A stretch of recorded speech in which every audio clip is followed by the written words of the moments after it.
बच्चों, interrogative sentence में narration हम लोग पढ़ रहे थे और इंट्रोगेटिव सेंटेंस में जो दोनों प्रकार के जो हमारे इंट्रोगेटिव सेंटेंस थे, यानी कि एक था यस या नो टाइप इंट्रोगेटिव सेंटेंसेस और दूसरा था WH टाइप वाल इंट्रोगेटिव सेंटेंसेस।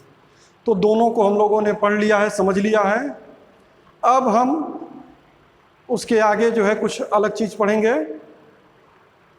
जैसे असर्टिव सेंटेंस पढ़ने के बाद हम लोगों ने कुछ स्पेशल केसेस के बारे में बात किया था, कुछ अलग प्रकार के वाक्यों के बारे में बात किया था कि उनको हम कैसे डायरेक्ट से इनडायरेक्ट बनाते हैं। उसी तरह से जो है हम इंट्रोगेटिव सेंटेंस में भी कुछ जो है देखेंगे कि कुछ स्पेशल केस है या कुछ ऐसे वाक्य हैं कि जिनको कि खास तरीके से बनाया जाता है, वहाँ पर हम कौन से नियम का प्रयोग करते हैं, ये आज हम लोग देखेंगे। तो जैसे हम लोगों ने यस या नो टाइप वाला जो हमारा इंट्रोगेटिव सेंटेंस था या जो सहायक क्रियाओं से शुरू होता था, उसमें हम लोगों ने पढ़ा कि जब हम डायरेक्ट से इनडायरेक्ट बनाते हैं तो जब कामा और इन्वर्टेड कामा हटाते हैं तो वहाँ पर कनेक्टिंग वर्ड के रूप में हम लोग इफ या वेदर का प्रयोग करते हैं। तो ज़्यादातर हम लोगों ने जो वाक्य को बनाया जब डायरेक्ट से इनडायरेक्ट, तो हमने इफ का ही प्रयोग करके बनाया है। लेकिन कुछ खास तरह के वाक्य आते हैं कि जहाँ पर वेदर का प्रयोग जो है वो इफ की तुलना में ज़्यादा बेहतर माना जाता है। बेहतर माना जाता है का अर्थ हुआ कि हम इफ से भी उन वाक्यों को बना सकते हैं, लेकिन वेदर इफ की तुलना में वहाँ पर ज़्यादा अच्छा उसका प्रयोग होगा।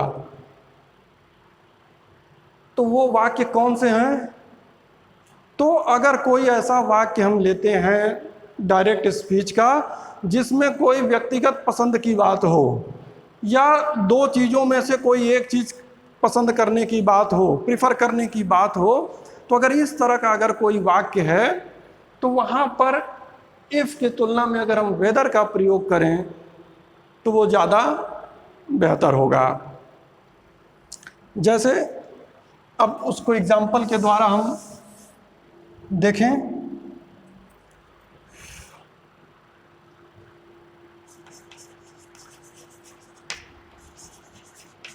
The air hostess said to him,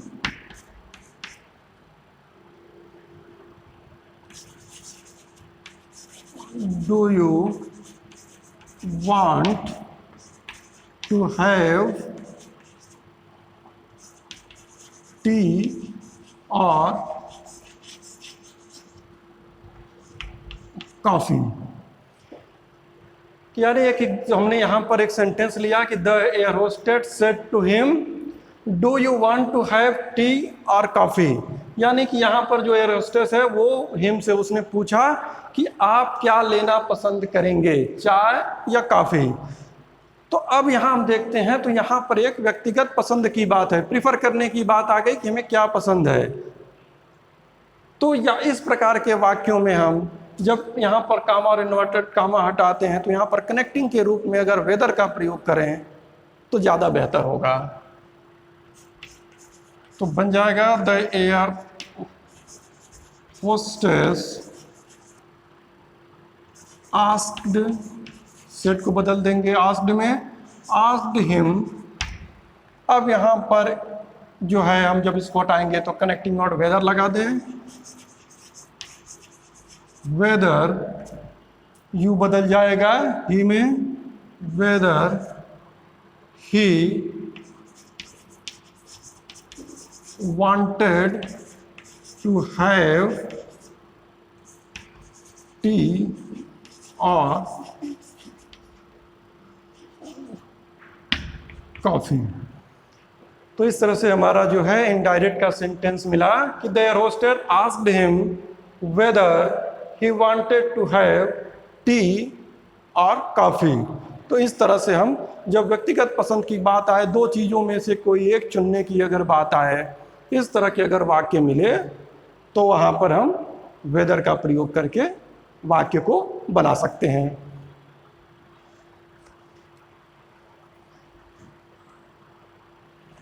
एक और एग्जांपल और इसी तरह देखते हैं।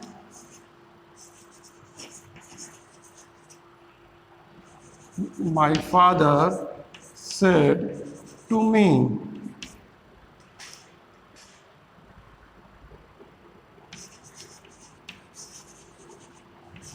do you like to have trouser or jeans? अब यहां पर हमने एक सेंटेंस लिया कि my father said to me, do you like to have trouser और जींस। अब इसको जब हमें बदलना होगा तो हम इसको इस तरह से बदल देंगे, माई फादर आस्क्ड मी। अब यहां पर लगा देंगे हम वेदर का प्रयोग कर देंगे, आस्क्ड मी वेदर, यू बदल जाएगा इसके अनुसार आई में, whether I like to have trouser और jeans.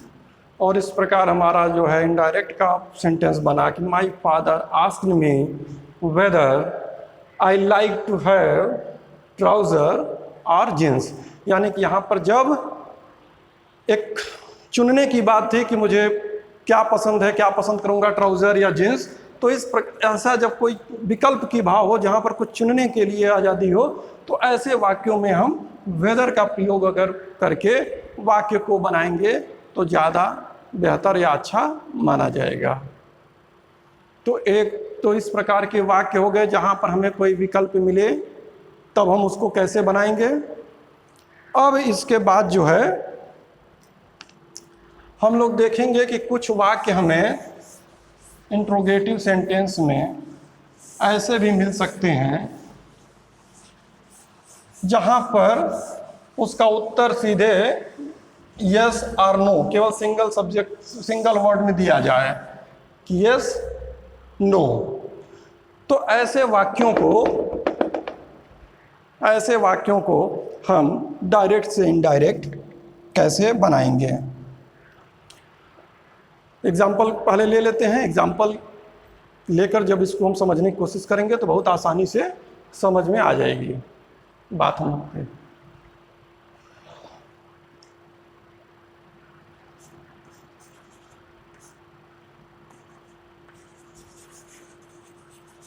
The reporter said to him, is it a good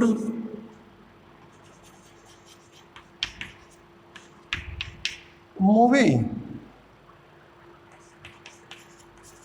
He said.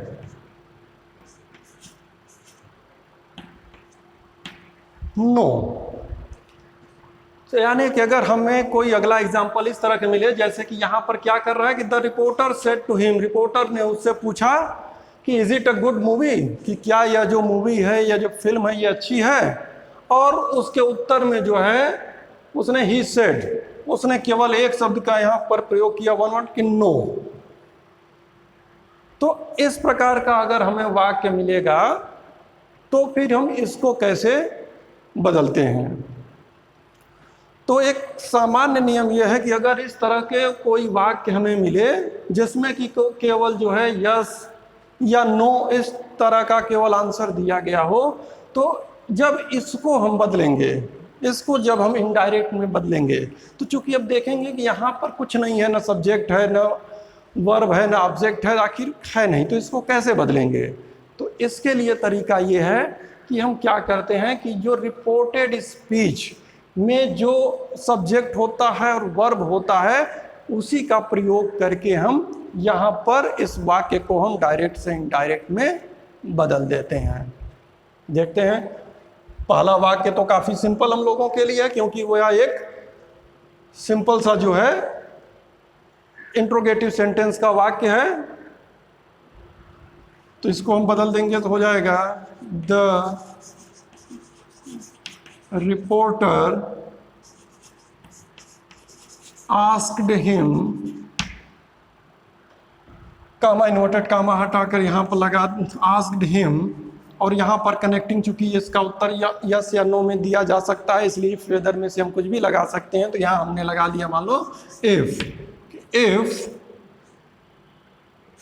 It was a good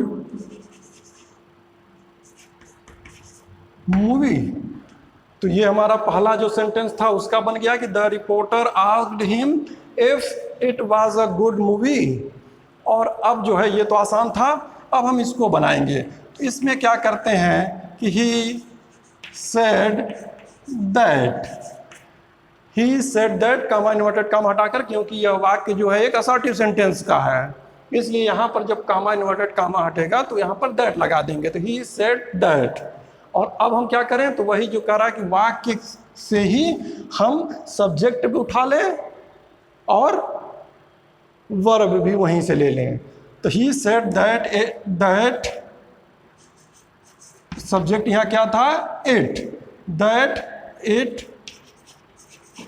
was not। केवल इतने से ही हमारा वाक्य पूरा हो जाता है कि he said that it was not, कि यह नहीं था। चाहे तो हम इस प्रकार के जो डायलॉग वाले जब हमें मिलते हैं एक्सरसाइज, तो हम चाहें तो इसके आगे भी हम लिख सकते हैं इसका उत्तर पूरा करने के लिए, कोई इसमें गलत नहीं होगा। इतने पर भी हमारा काम हो जाएगा, केवल सब्जेक्ट और वर्ब से भी हमारा काम हो जाएगा। तो यहाँ क्या होगा कि he said that it was not, कि यह नहीं था। समझ में आ गया होगा। एक दो एग्जाम्पल और लेकर इसको हम देख लेते हैं, क्योंकि यह थोड़ा सा अलग है, क्योंकि यहाँ पर केवल एक शब्द आ रहा है और उसी को फिर हम इतना बड़ा करके लिख रहे हैं। तो यह थोड़ी सी हमारे लिए समस्या हो सकती है इसको समझने में, इसलिए इसको और एग्जाम्पल के थ्रू समझने की कोशिश करते हैं, जिससे कि हमारा जो कॉन्सेप्ट है ये वाला एकदम क्लियर हो, जिससे कि हम से गलती ना हो।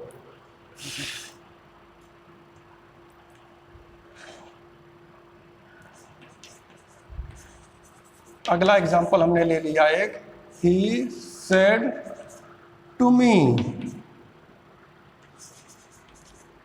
Can you tell me way to the bank. I said yes। अब हमने यहां एग्जाम्पल क्या लिया कि he said to me can you tell me way to the bank। I said yes। तो अब इसको हम बनाएं, तो पहला वाक्य तो हमारा एक इंट्रोगेटिव है, जो कि यस या नो टाइप वाला इंट्रोगेटिव सेंटेंस है, जिसको कि हम आसानी से बना सकते हैं। तो यहां पर इसको हम बना दें, he asked me, comma inverted comma हटाकर हमने लगा दिया इफ, यू बदल गया मी के अनुसार आई में, if I could tell him, जो है मी जो है वो बदल जाएगा सब्जेक्ट के अनुसार, तो हो जाएगा him, I could tell him way to the bank. तो ये तो आसानी से हम लोग बना लेंगे, क्योंकि इसको हम लोगों ने भी पिछले क्लासेस में ही पढ़ा है।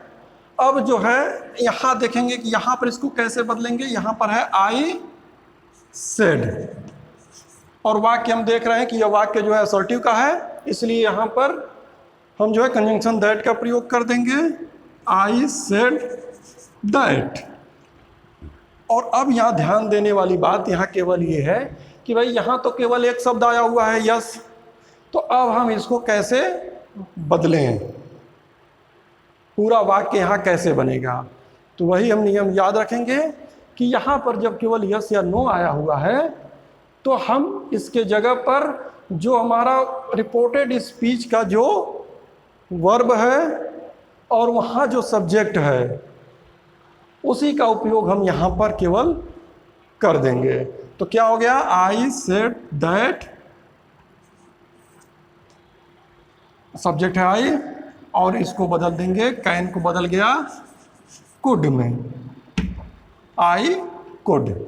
केवल इतने से ही वाक्य हमारा पूरा हो जाएगा कि आई कुड, यानी I could tell him the way. ठीक है, तो अब हमारा वाक्य बन गया कि I said that I could. तो इस तरह से अगर कोई ऐसा एग्जाम्पल हमें मिलता है जिसमें कि केवल यस नो केवल इतना आया हुआ है और इसको हमें अगर बदलना है तो इसको हम कैसे बदल लेंगे, इसी पर आधारित एक और एग्जाम्पल ले लेते हैं, अंतिम एग्जाम्पल इसको समझने के लिए। और इस बार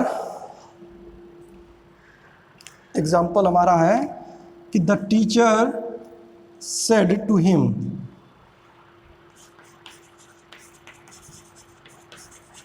the teacher said to him,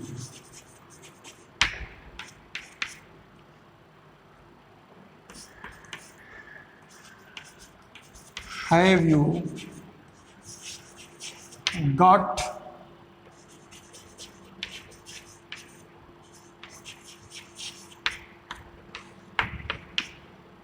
you got mark sheet? He said.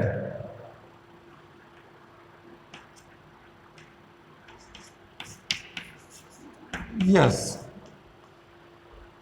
अब हम इसको देखें तो जैसा कि देख रहे हैं यहाँ पर जो पहला सेंटेंस है वो एक यस नो टाइप वाला इंट्रोगेटिव सेंटेंस है और जिसको कि हम बहुत ही आसानी से बदल सकते हैं। क्या हो जाएगा यहाँ पर, the teacher asked him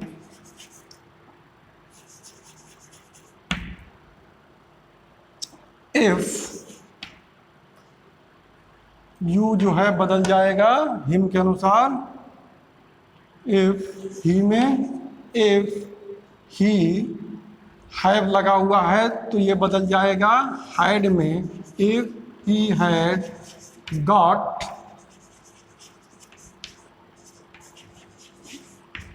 marksheet. तो ये पहले सेंटेंस का बना इनडायरेक्ट कि the teacher asked him if he had got marksheet. और अब दूसरा हम बनाएंगे जो कि हमारा वाक्य जो है वो असर्टिव का है। तो यहाँ पर असर्टिव वाले नियम से हम बनाएंगे तो यहाँ पर हो जाएगा ही सेड दैट। असर्टिव में जो हम प्रयोग करते हैं दैट का, तो यहाँ पर दैट का प्रयोग कर देंगे तो हो गया कि ही सेड दैट। और अब यहाँ पर जो है केवल आया हुआ है यस, और केवल जब यस आया हुआ है तो इसको बदलते समय हम रिपोर्टेड स्पीच के सब्जेक्ट और वर्ब का प्रयोग करके यहाँ पर रख देंगे, इस वाक्य को बना देंगे। और यहाँ पर क्या है, सब्जेक्ट क्या है, ही है, तो ही सेड दैट ही, और वर्ब आ जाएगा ही हैड। और यहीं पर हमारा वाक्य खत्म हो जाएगा कि he said that he had. चाहे तो आगे हम लगा भी सकते हैं कि ही हैड गॉट मार्कशीट, पूरा भी हम लगा सकते हैं। अदरवाइज केवल यहाँ तक भी अगर हम लिखते हैं, सहायक क्रिया तक लिखते हैं, तब भी हमारा वाक्य सही आता है। तो इस तरह से आज हम लोगों ने देखा कि जो इंट्रोगेटिव सेंटेंस में भी कुछ अगर अलग प्रकार का वाक्य हमें आता है तो हम उसको डायरेक्ट से इनडायरेक्ट में कैसे चेंज करेंगे। तो जैसे एक एग्जांपल हम लोगों ने लिया जहाँ पर कुछ व्यक्तिगत पसंद की बात आती है, कुछ प्रीफर करने वाली बात आती है, तो वहाँ पर कैसे हम अगर इफ़ की जगह वेदर का प्रयोग करके वाक्य को बनाएं तो ज़्यादा बेहतर होगा। और उसके बाद हम लोगों ने आज देखा कि अगर इंट्रोगेटिव सेंटेंस में कुछ डायलॉग फॉर्म्स में मिलते हैं जिसमें कि सेकंड सेंटेंस में केवल यस या नो का हमें आंसर मिलता है तो उसको हम कैसे बदलेंगे। तो इन दोनों नियमों को हम लोगों ने समझ लिया, और थोड़ा सा अपने से भी आप लोग घर पर जो भी ग्रामर की बुक होगी उसमें जो एक्सरसाइज दिया होगा उस एक्सरसाइज को कर और ज़्यादा जो है अपना जो है कंसेप्ट को हम लोग क्लियर करेंगे, जिससे कि हम एग्ज़ाम में गलती न होने पाए। आगे चलकर जो डायलॉग फॉर्म्स हैं उसको जब हम सब सेंटेंस ख़त्म हम लोग कर लेंगे तो डायलॉग फॉर्म्स को भी एक बार हम लोग पूरा विस्तृत रूप से हम लोग पढ़ेंगे। तो आज के लिए इतना ही, और उम्मीद है कि सबको जो है ये अच्छे से समझ में आ गया होगा। और अगर कहीं किसी को दिक्कत होगी तो फिर जब ऑनलाइन क्लास के समय पढ़ाया जाएगा उस समय जब मैं ऑनलाइन रहूँगा उस समय तुम लोग पूछ कर भी अपने डाउट्स को क्लियर कर सकते हो। Okay, bye.